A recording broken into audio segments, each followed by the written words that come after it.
E aí, meu amigo, minha amiga, tudo bem? Tudo na paz com vocês? Eu lhe pergunto, você conhece a história do José do Egito? É claro, né? Passou aí uma novela aí falando a respeito dele um pouco, né? Mas nada dessas novelas representa aquilo que realmente o camarada foi e o que ele representa hoje para nós, porque o testemunho dele está na Bíblia.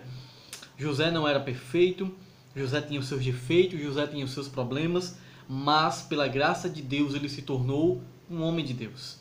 Porque José, como a gente bem sabe, ele foi vendido pelos seus irmãos e os seus irmãos tinham ódio dele, né? Infelizmente por causa da má criação do pai, porque o pai fez com que o seu ambiente fosse favorável somente para José. José era um filhinho de papai e os seus irmãos ficaram com inveja, enfim, foi muito ruim, mas ao longo da jornada José passou pela casa, principalmente a casa de Potifar. Agora imagine você como escravo, como servo, tendo que fazer ali.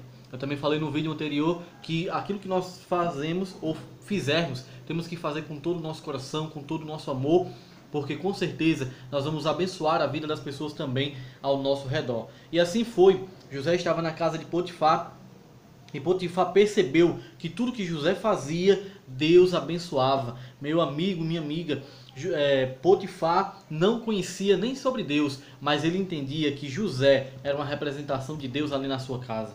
Meu amigo, eu lhe pergunto, você está representando quem dentro da sua casa, dentro da sua escola, no ambiente familiar, no ambiente de amizade ali que você tem? A quem você está representando?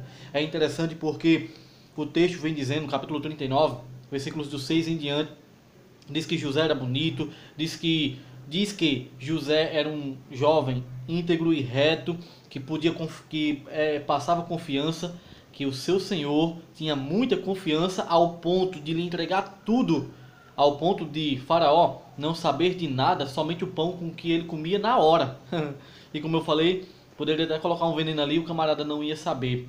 Mas é interessante porque mesmo com tudo isso, na realidade tudo isso foi uma escola para José, para ensinar a José quem ele realmente era. O interessante é porque José ele foi para o Egito, mas o Egito não estava dentro do seu coração. Ele sabia a quem servia.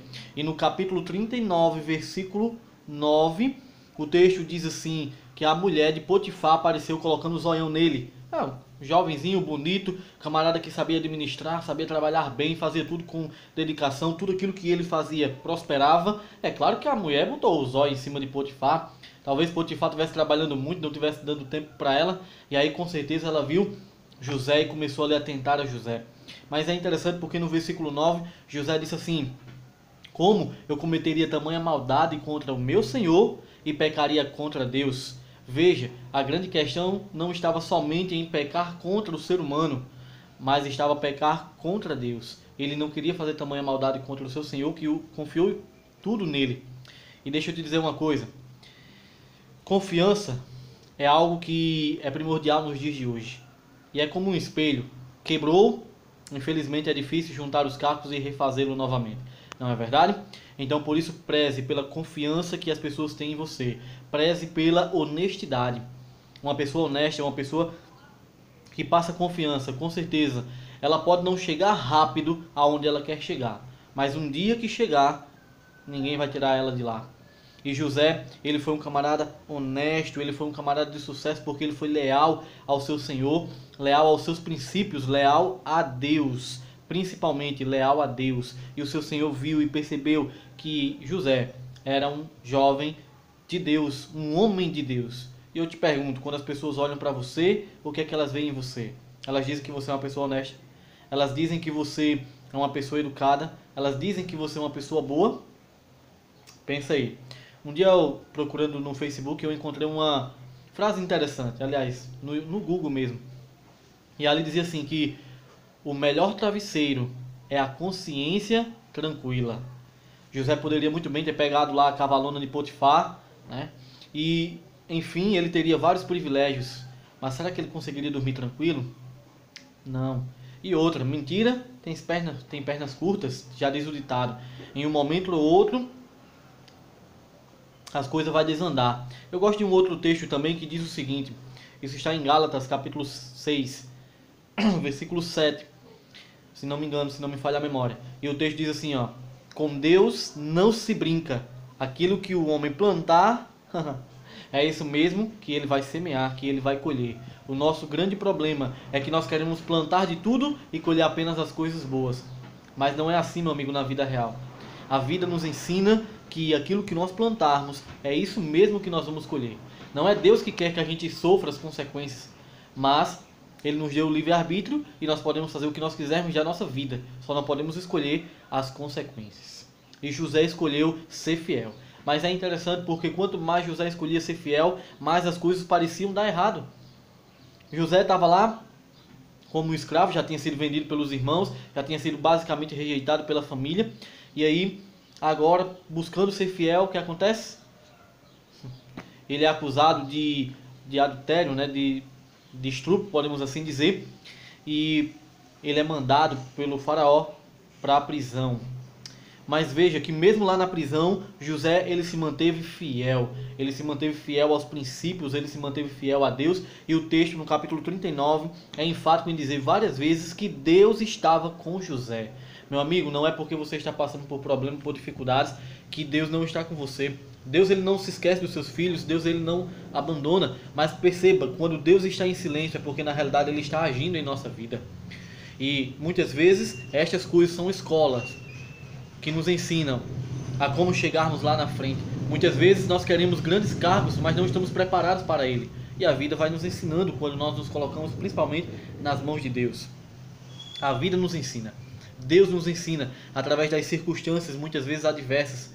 Porque olha, não é o mar calmo que faz o marinheiro, mas é justamente o mar agitado, uma grande tempestade que faz um grande marinheiro. Então Deus ele usa as circunstâncias para fazer com que eu e você possamos crescer em caráter principalmente.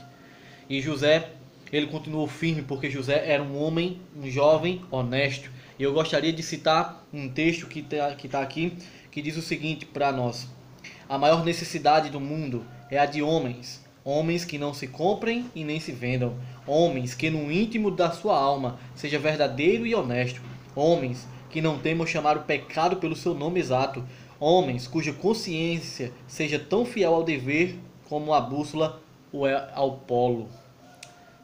Isso está no livro Educação, página 57.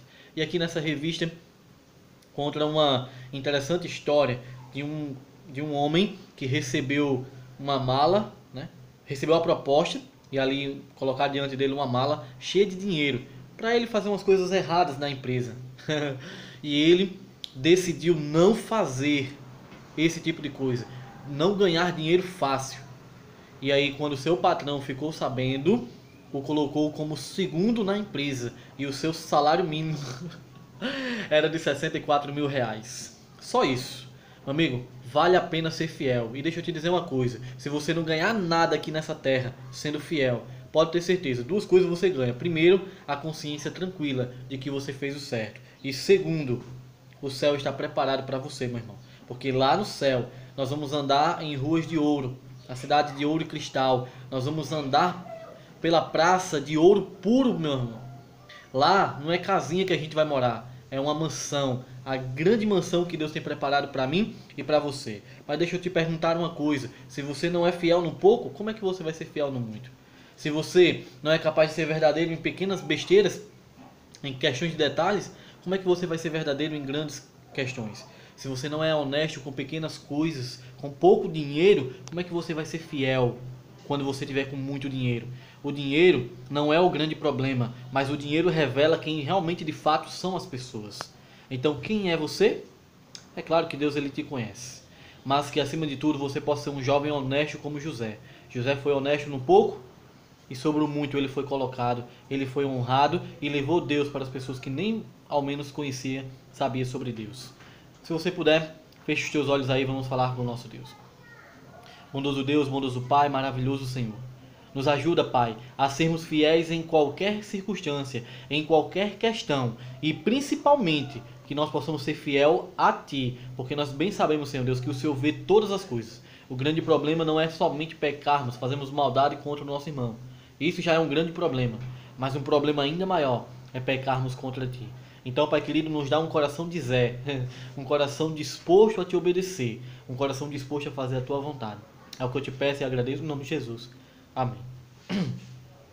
E amigo, eu te digo, a mensagem da cruz é loucura para os que se perdem, mas para os que são salvos é o poder de Deus. Valeu, um abraço e até mais.